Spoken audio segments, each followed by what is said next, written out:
Hello friends, ചെമ്പനീർ പൂവ് സീരിയലിൻ്റെ ഒരു പുതുപുത്തൻ വിശേഷത്തിലേക്ക് എല്ലാവർക്കും സ്വാഗതം. വരാൻ പോകുന്ന ഒരു അടിപൊളി എപ്പിസോഡ് വിശേഷത്തിലേക്കാണ് നമ്മൾ പോകുന്നത്. നമ്മളിപ്പോൾ കുറച്ച് എപ്പിസോഡുകളെല്ലാം നല്ല അടിപൊളി വിശേഷങ്ങളാണ് പറഞ്ഞത്. അതൊക്കെ ഞാൻ സ്ക്രീനിൽ കൊടുക്കാവേ. കാണാത്തവർ കഴിഞ്ഞ എപ്പിസോഡ് വിശേഷമൊക്കെ കണ്ടിട്ട് വേണേൽ ഇത് കാണാനേ.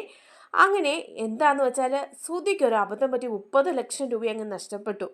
അതിനുശേഷമാണെങ്കിൽ അടുത്ത അബദ്ധം പറ്റിയിരിക്കുകയാണ്. 55 ലക്ഷം രൂപ കൊണ്ടുപോയി നീലിമയ്ക്ക് കൊടുത്തു എന്ന് പറയുന്നുണ്ടെങ്കിലും നീലിമ അത് തിരികെ കൊടുത്തു എന്നുള്ള വിവരം എല്ലാവരും അറിയാണ്. ആ പണം വീട്ടിലേൽപ്പിക്കാതെ ആരെ അറിയിക്കാതെ ബിസിനസ് തുടങ്ങിയിരിക്കുകയാണ് ശ്രുതിയും എന്ന് അറിഞ്ഞു കഴിയുമ്പം എല്ലാവരുടെയും മുമ്പിൽ വെച്ച് പൊട്ടിത്തെറിക്കുകയാണ് നമ്മുടെ ചന്ദ്ര ശ്രുതിയുടെ നേരെ. കേട്ടോ, എടി നീ പറ്റിക്കായിരുന്നല്ലേ, നിന്റെ അച്ഛൻ മലേഷ്യയിൽ നിന്ന് അയച്ചു തന്ന പണം കൊണ്ടാണ് ബിസിനസ് തുടങ്ങിയെന്ന് പറഞ്ഞിട്ട് ഇപ്പം നീ എൻ്റെ ഭർത്താവിൻ്റെ പണം കൊണ്ടാണ് തുടങ്ങിയത് എന്നൊക്കെ ചോദിച്ച് നല്ലതായിട്ട് പറയുന്നുണ്ട് ശ്രുതിയെ. അങ്ങനെ ശ്രുതിയുടെ കാരണം നോക്കി ഒന്ന് കൊടുക്കുകയും ചെയ്യുക. അതിനുശേഷം ശ്രുതി അങ്ങ് പിണങ്ങി പോവാണ്.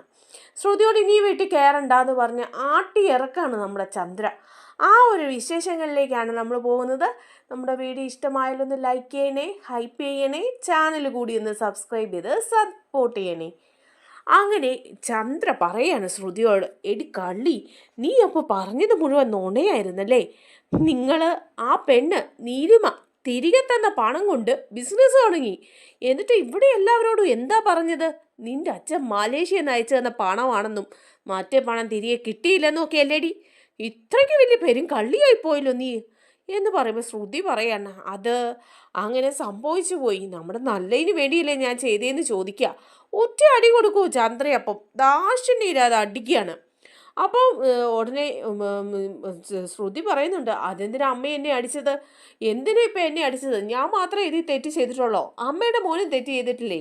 ആ പണം തിരികെ കിട്ടിയിട്ടും ശ്രുതിയും ഇവിടെ ആരോടും പറഞ്ഞൊന്നുമില്ലല്ലോ. ആരോട് പറയണ്ടെന്നുള്ള തീരുമാനം എടുത്ത് ബിസിനസ് തുടങ്ങാമെന്ന് തീരുമാനിച്ചതല്ലേ എന്ന് പറയുമ്പം ഉടനെ ശ്രുതി പറയാം, അങ്ങനെയൊന്നുമില്ല, ശ്രുതി പറഞ്ഞതുകൊണ്ടാണ് ഞാനത് ഇവിടെ പറയാതിരുന്നത്. എല്ലാവരോടും പറയണമെന്ന് ഞാൻ വിചാരിച്ചതാ, പക്ഷേ ശ്രുതി പറഞ്ഞു അത് പറയണ്ട, തൽക്കാലം നമുക്ക് ആ പണം എടുത്ത് ബിസിനസ് തുടങ്ങാമെന്ന്. അതുകൊണ്ടാണ് ഞാൻ ബിസിനസ് തുടങ്ങിയത്. അച്ഛനും അമ്മയും എന്നോട് ക്ഷമിക്കണം അത് പറയാത്തത് കൊണ്ട്. അതുകൊണ്ട് നമ്മൾ ബിസിനസ്സല്ലേ തുടങ്ങിയത്, നഷ്ടമൊന്നും ഉണ്ടായില്ലല്ലോ, നല്ലൊരു കാര്യമല്ലേ ചെയ്തത് എന്നൊക്കെ ശ്രുതി ചോദിക്കുക. എന്നിട്ട് ഒന്നും അറിയാത്ത ഭാഗത്തിന് ശ്രുതി അങ്ങ് അകത്തേക്ക് കയറി അങ്ങ് പോവുക. ശ്രുതി അവിടെ ഇട്ട് കൊടുത്തേച്ചങ്ങ് പോവുക. കേട്ടോ, അതേസമയം ചന്ദ്ര നല്ല കാലിച്ച് നിൽക്കുക. അപ്പോൾ ചന്ദ്ര കർണത്തിന് നോക്കി പൊട്ടിച്ചു കഴിയുമ്പം രവി പറയുന്നുണ്ട്, എന്താ ചന്ദ്ര നീ കാണിക്കുന്നത്? നീ മോശമായി കാണിക്കുന്നത്. എന്തിനാ ആ പെൺകുട്ടിയുടെ കർണത്തടിച്ചത്? ഇതൊന്നും ശരിയായ കാര്യമല്ല. ഈ വീട്ടിൽ താമസിക്കാൻ വന്നവരാ ഈ പെൺകുട്ടികൾ.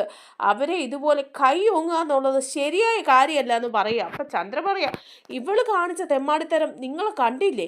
നിങ്ങൾക്ക് പെൻഷൻ കിട്ടിയ ആ പണമാണ് ഇവിടെ എല്ലാവർക്കും അവകാശപ്പെട്ട ആ പണം. എൻ്റെ ഭർത്താവ് കഷ്ടപ്പെട്ടുണ്ടാക്കിയ പണമാടിയത്. അത് നിന്റെ ഭർത്താവ് കൊണ്ട് ഒരുത്തിക്ക് കൊടുത്തിട്ട് തിരിച്ചു കിട്ടിയിട്ട് നീ എന്താ അത് മിണ്ടാതിരുന്നത്? ഇവിടെ നിങ്ങൾ കള്ളത്തരത്തിൽ അത് ബിസിനസ് ചെയ്തു. എന്നിട്ട് ഒരു വാക്ക് എന്നോട് പറഞ്ഞൂലല്ലോ. ഹാ, കൊള്ളാം നീ, നിന്നെപ്പോലെ ഒരു പെരും കള്ളി എന്ന് പറയുമ്പോൾ ശ്രുതി പറയാ, അമ്മേ എന്താ ഈ പറയുന്നത്? ആൻറ്റി ഇങ്ങനെയൊന്നും പറയേണ്ട കാര്യമൊന്നുമില്ല. ഞാൻ അങ്ങനെ പെരുങ്കള്ളിയൊന്നുമല്ല. നിങ്ങളുടെ മകനും കൂടിയാണ് ഇതിനൊക്കെ കൂട്ടുന്നത്. അതെന്താ നിങ്ങളുടെ മകനോട് ചോദിക്കാത്തത്?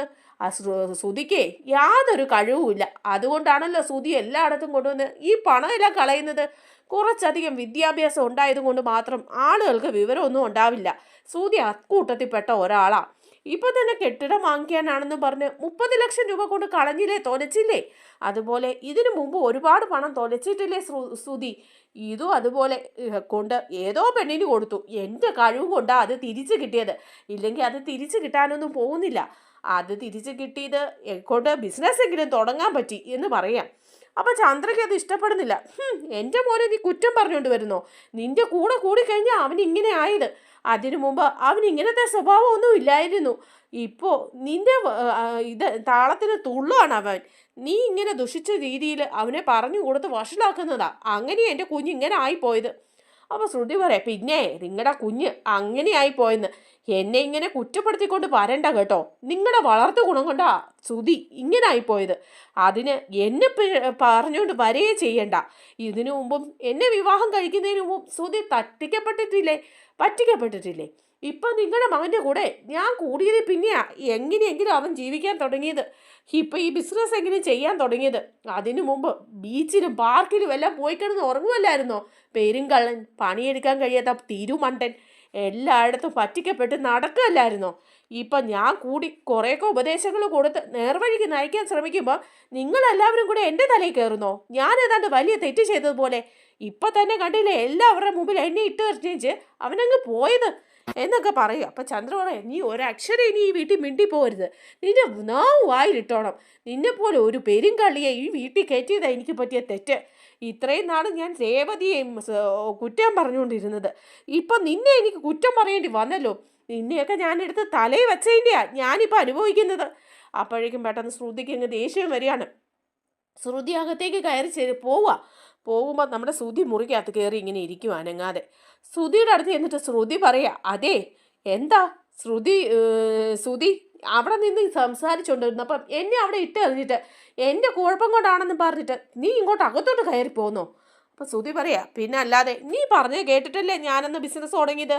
അന്ന് ഞാൻ പറഞ്ഞല്ലേ ആ പണം അച്ഛനെ തിരികെ ഏൽപ്പിക്കാമെന്ന്. അപ്പോൾ നീയല്ലേ പറഞ്ഞത് ഇപ്പോൾ പണമൊന്നും തിരികെ ഏൽപ്പിക്കണ്ട, അതുകൊണ്ട് നമുക്ക് ബിസിനസ് തുടങ്ങാം, അതിനൊക്കെ ശേഷം പണം തിരികെ ഏൽപ്പിച്ചാൽ മതിയെന്ന്. അപ്പോഴത്തേക്ക് ശ്രുതി പറയാം, കൊള്ളാം, നീ നിൻ്റെ അമ്മയുടെ മുമ്പിൽ എന്നെ ഇട്ടെറിഞ്ഞേച്ച് പോന്നു. അവരെൻ്റെ നേരെ കൈയോങ്ങി എൻ്റെ കരണത്തടിച്ചു, ഒരാവശ്യമില്ലാതെ എന്നെ കുറ്റപ്പെടുത്തി. എന്നിട്ട് ദേ ഇപ്പോൾ നീ അവരുടെ സൈഡിൽ നിൽക്കുന്നോ? എന്നെ കുറ്റപ്പെടുത്തുന്നോ? എന്നെ അവർ ഇത്രയൊക്കെ പറഞ്ഞപ്പോഴും കുറ്റപ്പെടുത്തിയപ്പോഴൊന്നും നിനക്കൊരു വാക്ക് മിണ്ടാൻ തോന്നിയില്ലല്ലോ. എനിക്കിവിടെ വന്ന് ആരുടെ ആട്ടും തുപ്പും ചീത്തയൊന്നും കേട്ട് ജീവിക്കേണ്ട കാര്യമില്ല. അവരെന്നെ എന്തിനാ കുറ്റപ്പെടുത്തിയത്? ഞാൻ എന്ത് തെറ്റ് ചെയ്തിട്ടാ എന്നൊക്കെ ചോദിച്ച് ആകെപ്പാടെ ശ്രുതി അങ്ങ് ഉറഞ്ഞു തുള്ളുക. എന്ന് ശ്രുതിയോട് പറയുന്നുണ്ട്, ശ്രുതി ഞാൻ പോവാ, ഞാനിവിടെ നിൽക്കത്തില്ല. ഇനി ഇവിടെ നിന്ന് എല്ലാവരുടെയും ആട്ടും തൂപ്പൊന്നും കേൾക്കേണ്ട കാര്യമില്ല. ആ രേവതിയും വർഷയൊക്കെ ആണെങ്കിൽ ചിരിക്കുക, നിന്ന് അടക്കി പിടിച്ച് ചിരിക്കുക. എനിക്കതൊന്നും കണ്ട് ഇവിടെ നിൽക്കാൻ പാടില്ല, ഞാൻ എൻ്റെ വീട്ടിലേക്ക് പോവാ എന്നും പറഞ്ഞ് ബാഗൊക്കെ എടുത്തിട്ട് ശ്രുതി ഇറങ്ങി പോവാ. അപ്പോൾ ശ്രുതി പറയുന്നുണ്ട്, ശ്രുതി പോവല്ലേ, നീ മിണ്ടണ്ട എന്നോട്, ഒരക്ഷരം മിണ്ടണ്ടെന്നും പറഞ്ഞ് ശ്രുതി ഇറങ്ങി വീട്ടിലേക്ക് പോവാം. അപ്പോൾ ശ്രുതിക്ക് ആ പാടെ ടെൻഷനായിപ്പോയി. ശ്രുതിയാണെങ്കിൽ വന്നിട്ട് ചന്ദ്രയോട് പറയാം, അമ്മേ എന്താ എല്ലാം ഒപ്പിച്ച് വെച്ചിട്ട് കമ്മയെന്ന് വിളിച്ചുകൊണ്ട് വന്നിരിക്കുന്നവൻ? അല്ല അമ്മേ, ശ്രുതി പോയമ്മേ, അവളുടെ വീട്ടിലേക്ക് പോയി. അപ്പോൾ ഉടനെ തന്നെ പറയുന്നുണ്ട്, ചന്ദ്ര പറയാം, അവൾ പോയോ? അതിനിപ്പോൾ എന്താ, അവളുടെ അഹങ്കാരത്തിന് അവൾ പോയി. എന്നോട് പോലും ഒരു വാക്ക് പറയാതെ അവൾ ഇറങ്ങിപ്പോയി. നീ എന്തിനാണ് അവളെ പറഞ്ഞു വിട്ടത്? നിനക്ക് പറയാൻ മേലായിരുന്നു അവളോട് പോകണ്ടെന്ന്. ഓ, നീ പറഞ്ഞ അവൾ അനുസരിക്കില്ലായിരിക്കും അല്ലേ? അപ്പോഴേക്കും പറയുക ശ്രുതിയെ, അത് ഞാൻ പോലും കണ്ടില്ല അവൾ ഇറങ്ങി പോകുന്നത്. അവൾ പോവാന്ന് പറഞ്ഞു, പക്ഷേ ഇറങ്ങി പോകുമെന്ന് ഞാൻ വിചാരിച്ചില്ല. ഇതിപ്പോൾ അവൾ ഇറങ്ങിപ്പോയി. അപ്പോൾ ചന്ദ്ര പറയാം, ഇറങ്ങിപ്പോയെങ്കിൽ പോട്ടെ, അവൾ അവളുടെ വീട്ടിൽ പോയി താമസിക്കട്ടെ, നീ വിളിക്കാനൊന്നും പോകണ്ട. നീ ഇനി അവളുടെ പുറകെ വാലാട്ടിയെങ്ങാനും പോയാലുണ്ടല്ലോ. അതുപോലെ തന്നെ ഒരു കാര്യം പറഞ്ഞേക്കാം, ഇനി അവൾ അഹങ്കാരമായിട്ട് എൻ്റെ മുന്നിൽ വന്ന് നിൽക്കാൻ പാടില്ല. അവൾ എന്തെല്ലാം എന്നോട് പറഞ്ഞത്, ഞാൻ നിന്നെ വളർത്തിയതിൻ്റെ കുഴപ്പം കൊണ്ടാണ് നീ ഇങ്ങനെ ആയിപ്പോയതെന്ന്. എനിക്കെന്ത് ദേഷ്യമെന്നറിയാവോ? അപ്പം ശ്രുതി പറയാം, അപ്പം ശ്രുതിയെ ഇനി വിളിക്കാൻ ഞാൻ പോവണ്ടേ? അപ്പം ചന്ദ്രനെ, മിണ്ടാതെ അടങ്ങി നിൽക്കടാ, അവളൊരു ഹാൻഡ് ബാഗ് മാത്രമല്ലേ കൊണ്ടുപോയിട്ടുള്ളൂ, കെട്ടും പാണ്ടോ ഒന്നും എടുത്തോണ്ടൊന്നും അവൾ പോയിട്ടില്ലല്ലോ. അവൾ അവളുടെ വീട്ടിൽ പോയിട്ട് തിരിച്ചിങ്ങോട്ട് വന്നോളും. അല്ലാതെ സ്ഥിരമായിട്ട് അവൾ പോകുമായിരുന്നെങ്കിൽ കെട്ടും പാണ്ടോ എല്ലാം എടുത്തങ്ങ് പോയേനെ. നീ ഇനി പുറകെ ഒന്നും പോകണ്ട, അവൾ തിരിച്ചു വന്നോളും. അപ്പോൾ രവി പറയാം, എൻ്റെ ചന്ദ്ര, നീ ഇങ്ങനെ പറയാതെ, നീ കാണിച്ചൊക്കെ വളരെ മോശമായിപ്പോയി. ഈ വീട്ടിൽ ജീവിക്കാൻ വന്നവരാ ഇവിടുത്തെ 3 മരുമക്കളും. അവരുടെ നേരെ കൈ ഓങ്ങാനുള്ള അവകാശമൊന്നും നിനക്കില്ല. അപ്പോൾ ചന്ദ്ര പറയാം, പിന്നെ അവൾ പറഞ്ഞൊന്നും നിങ്ങൾ കേട്ടില്ലേ? എന്നോട് എന്തെല്ലാം വൃത്തികെട്ട വർത്തമാനങ്ങളാണ് അവൾ പറഞ്ഞത്. അവളുടെ നേരെ കൈ ഓങ്ങാനല്ല, അവളുടെ നാവ് പിഴുതെടുക്കായിരുന്നു ചെയ്യേണ്ടത്. ഇത്രയല്ലേ ഞാൻ ചെയ്തോളൂ. എന്ത് ചന്ദ്രയെ, ക്ഷമിക്ക്. അവൾ പിണങ്ങി വീട്ടിൽ പോയെങ്കിൽ ശ്രുതി ചെന്ന് വിളിച്ചാൽ അവൾ വരും. അവൻ ചെന്ന് വിളിക്കട്ടെ. നിങ്ങൾ മിണ്ടിപ്പോകരുത്, ഒരക്ഷരം മിണ്ടിപ്പോകരുത്. എടാ ശ്രുതി, നീ പോകുവാടാന്ന് ചോദിക്കുക. അപ്പോൾ ശ്രുതിക്ക് അമ്മ പറയുന്നത് കേൾക്കണമല്ലോ. ഉടനെ തന്നെ ശ്രുതി പറയാം, ഇല്ലമ്മേ, ഞാൻ പോവില്ല, അവൾ വരുന്നെങ്കിൽ വന്നാൽ മതി. അത് മതി എന്ന് പറഞ്ഞിട്ട് ചന്ദ്ര അങ്ങ് പോവാ, ശ്രുതിയും കയറി പോവാ. അപ്പോൾ വർഷയും രേവതിയും കൂടെ അവിടെ നിന്ന് പറയണേ, എന്തൊരു കാര്യമാണെന്ന് നോക്കണേ. സച്ചിയുണ്ട്. അപ്പോൾ സച്ചിയോട് പറയാണ് രേവതി, അത് സച്ചിയേട്ടൻ്റെ വണ്ടിയിൽ തന്നെ ആ നീലിമ വന്ന് കയറാനും കള്ളത്തരം എല്ലാം പിടിക്കാനും ഒക്കെ പറ്റിയത് എന്തോ ഒരു കാര്യമാണെന്ന് നോക്കിക്കേ, എന്തോ ഒരു അത്ഭുതം പോലെ എനിക്ക് തോന്നുന്നു. സച്ചി പറയാം, ശരിയാ, എന്നെ എപ്പോഴും ഓട്ടം വിളിച്ചുകൊണ്ടിരുന്ന നീലിമ, പക്ഷേ ആ നീലിമയാണ് ഇവനെ പറ്റിച്ചുകൊണ്ട് പോയെന്ന് എനിക്കറിയില്ലായിരുന്നു. ഇപ്രാവശ്യം ഏതായാലും ആ റീൽസൊക്കെ നമ്മൾ എടുക്കാനും അത് കണ്ടിട്ട് ദേവുവിനാളെ മനസ്സിലാവാനും അങ്ങനെ നീലിമയെ കയ്യോടെ പോക്കി ഇവിടെ കൊണ്ടുവരാനും ഒക്കെ പറ്റിയതുകൊണ്ട് നമുക്ക് ഭാഗ്യമുണ്ട്, സത്യങ്ങളെല്ലാം എല്ലാവരുടെയും മുമ്പിൽ പറയാൻ പറ്റി. ഇല്ലെങ്കിൽ ഇപ്പം ആ ശ്രുതിയും എല്ലാ കള്ളത്തരവും മറച്ചു വെച്ചേനെ. അപ്പോൾ ഉടനെ തന്നെ വർഷം പറയും, ശരിയാ, അച്ഛൻ്റെ പണം കിട്ടിയിട്ട് അത് അച്ഛനോട് പോലും പറയാതെ ശ്രുതിയുടെ വീട്ടിൽ നിന്ന് കൊണ്ടുവന്നാണെന്നും പറഞ്ഞ് അവർ ബിസിനസ് തുടങ്ങിയില്ലേ. ഏതായാലും 2 പേരും കൊള്ളാമെന്ന് പറയാണ്.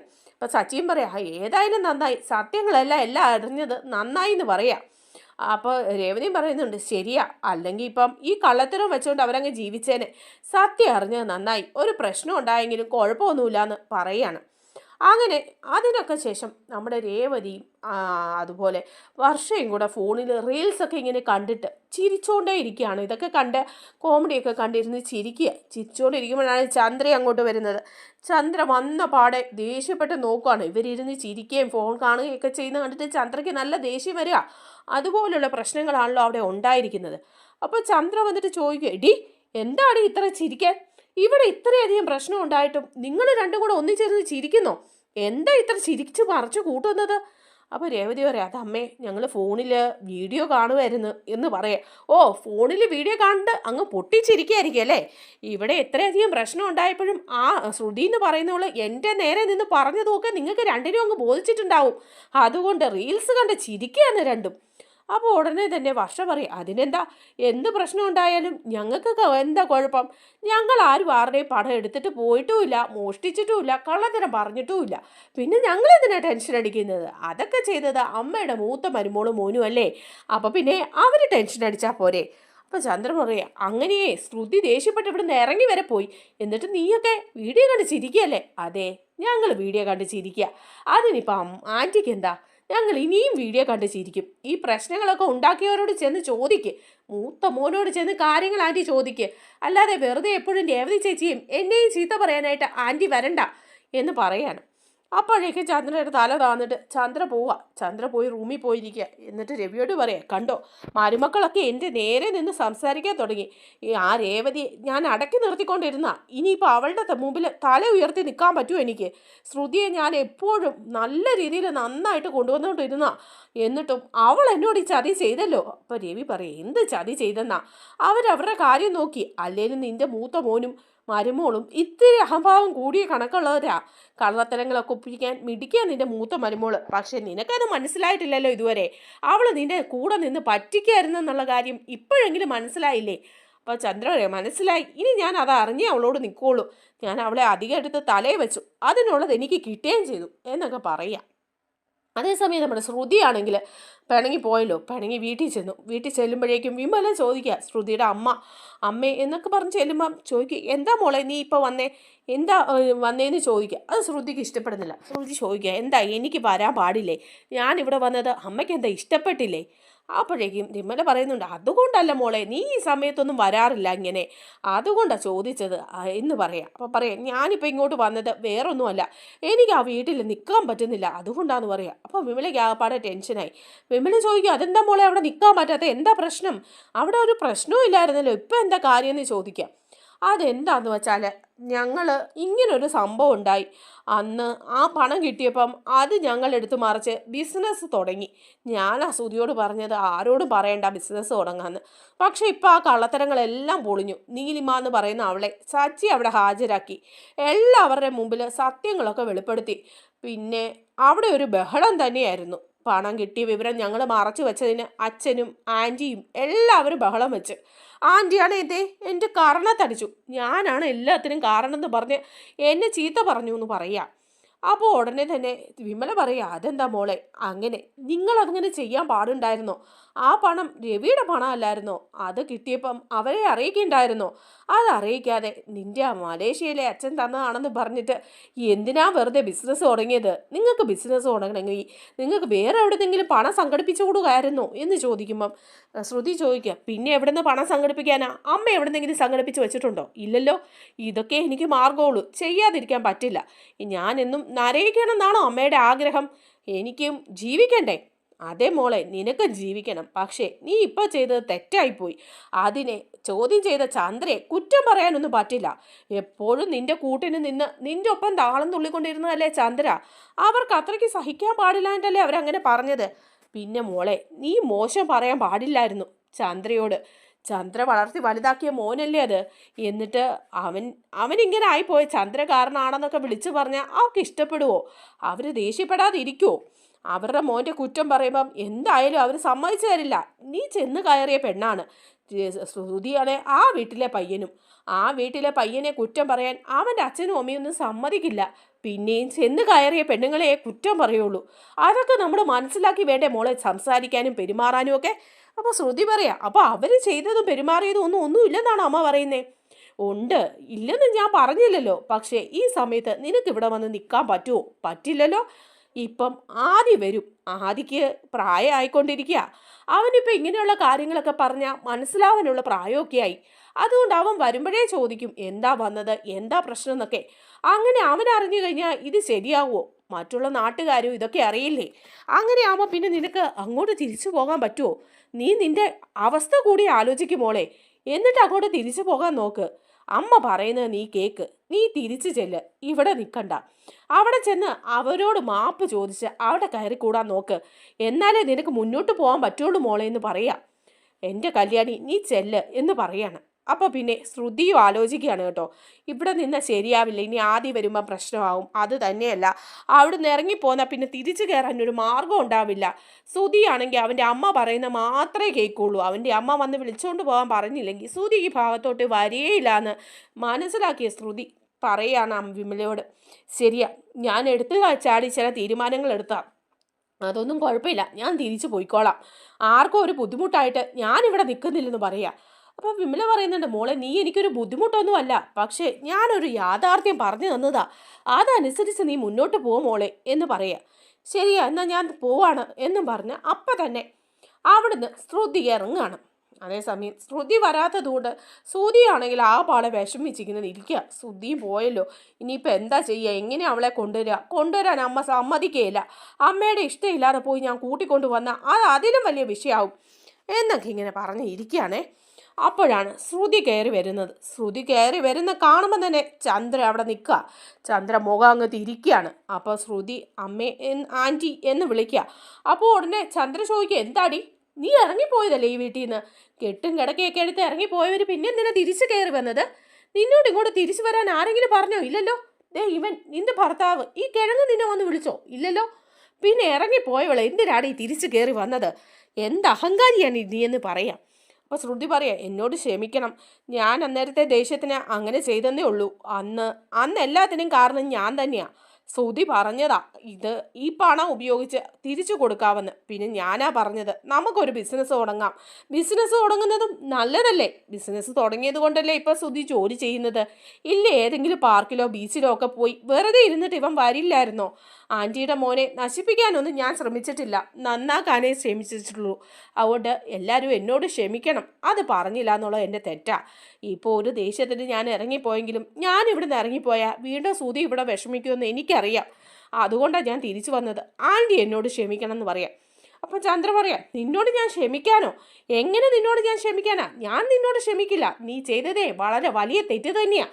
ഞാൻ നിന്നെ സ്നേഹിച്ച് കൂടെ നിർത്തിയിട്ട് നിനക്ക് ആ പണത്തിൻ്റെ കാര്യം എന്നോട് പറയാമായിരുന്നല്ലോ. നിങ്ങൾ ബിസിനസ് തുടങ്ങിയതൊന്നും എനിക്കൊരു പ്രശ്നമല്ല. നിങ്ങൾ ബിസിനസ് തുടങ്ങിയത് നല്ല കാര്യം തന്നെയാണ്. ആ പണം കൊണ്ട് തുടങ്ങിയാലും എനിക്ക് കുഴപ്പമൊന്നുമില്ല. പക്ഷേ ഉണ്ടല്ലോ, നീ എന്നോട് പറഞ്ഞിരുന്നെങ്കിൽ ആ പണം എങ്ങനെയാണ് വിനിയോഗിക്കേണ്ടത് ഞാൻ പറഞ്ഞു തന്നേനെ. എന്നിട്ട് നിങ്ങൾക്ക് ബിസിനസ് തുടങ്ങായിരുന്നു. അതൊന്നുമില്ലാതെ സ്വന്തമായിട്ട് തീരുമാനങ്ങൾ എടുക്കുക. നിന്റെ വല്ലാത്തൊരു മനസ്സാ. നീ ഒരു ഫ്രോഡാണോന്ന് എനിക്ക് സംശയമുണ്ട്. അപ്പോൾ ശ്രുതി പറയാം, അയ്യോ അമ്മേ അങ്ങനെയൊന്നും പറയല്ലേ, ഞാൻ അകത്തോട്ട് കയറി പോയിക്കോട്ടെ എന്നൊക്കെ ചോദിച്ച് ശ്രുതി അകത്തോട്ട് കയറി പോകാൻ പോകുമ്പോൾ ചന്ദ്ര പറയാം, വേണ്ട, നീ ഇറങ്ങിക്കോ ഇവിടുന്ന്, അത് തന്നെയാണ് നല്ലത്. നിന്നെ ഇനി എനിക്ക് പഴയതുപോലെ കാണാനൊന്നും പറ്റില്ല എന്ന് പറയാം. അപ്പോൾ ശ്രുതി സോറിയൊക്കെ പറഞ്ഞിട്ട് അകത്തേക്ക് കയറി പോവാണ് കേട്ടോ. അപ്പോൾ നമ്മുടെ വർഷയും രേവതിയും കൂടെ നിൽക്കുക. അപ്പോൾ വർഷ പറയുന്നുണ്ട്, കണ്ടോ ഇറങ്ങിപ്പോയിട്ട് തിരിച്ചു വന്നിരിക്കുന്നത് കണ്ടോ, ആ പണം കൊണ്ട് ബിസിനസ് തുടങ്ങിയിട്ട് മലേഷ്യയിൽ നിന്ന് കൊണ്ടുവന്നാന്ന് പറഞ്ഞു. ആൻറ്റിയുടെ മൂത്ത മരുമകളായതുകൊണ്ട് ആൻറ്റി അകത്തേക്ക് കയറ്റി വിട്ടു. രേവതി ചേച്ചിയോ ഞാനോ വല്ലായിരുന്നെങ്കിൽ ഇവിടെ നിർത്തുമായിരുന്നോ? എന്തായാലും ശ്രുതി ഒരു പെരും കള്ളി തന്നെയാണ് കേട്ടോ. എന്നൊക്കെ പറഞ്ഞ് വർഷയും അതുപോലെ തന്നെ രേവതിയും കൂടെ സംസാരിക്കുന്നുണ്ട്. ശ്രുതിയാണെങ്കിൽ ആകെ പാടെ നാണം കെട്ടി ഇവരുടെ മുൻപിൽ നാറിയാണ് കയറിപ്പോകുന്നത്. ഒരു രക്ഷയെ ശ്രുതിക്ക് ഇല്ല കേട്ടോ ഇനി. അതുകൊണ്ട് തന്നെ കയറിപ്പോവുക. അതേസമയം ചന്ദ്രയാണെങ്കിൽ ശ്രുതിയോട് ക്ഷമിക്കാൻ തയ്യാറായിട്ടുമില്ല. രവിയോട് പറയുന്നുണ്ട്, ഞാൻ അവളോട് ക്ഷമിക്കുമൊന്നുമില്ല, എനിക്കിനി പഴയതുപോലെ അവളെ കാണാനും പറ്റില്ല, കണ്ടോണം ഞാനിനി അവളെ നേർവഴിക്ക് നയിക്കുന്നത്, അവൾ ഈ വീട്ടിൽ ജീവിക്കുന്നത് എങ്ങനെയാണെന്ന് നിങ്ങൾ കണ്ടോണം എന്നൊക്കെ പറഞ്ഞ് വിളിക്കുന്നുണ്ട് കേട്ടോ. നമ്മുടെ വീഡിയോ ഇഷ്ടമായാലൊന്ന് ലൈക്ക് ചെയ്യണേ, ഹൈപ്പ് ചെയ്യണേ, ചാനൽ കൂടി ഒന്ന് സബ്സ്ക്രൈബ് ചെയ്ത് സപ്പോർട്ട് ചെയ്യണേ. താങ്ക്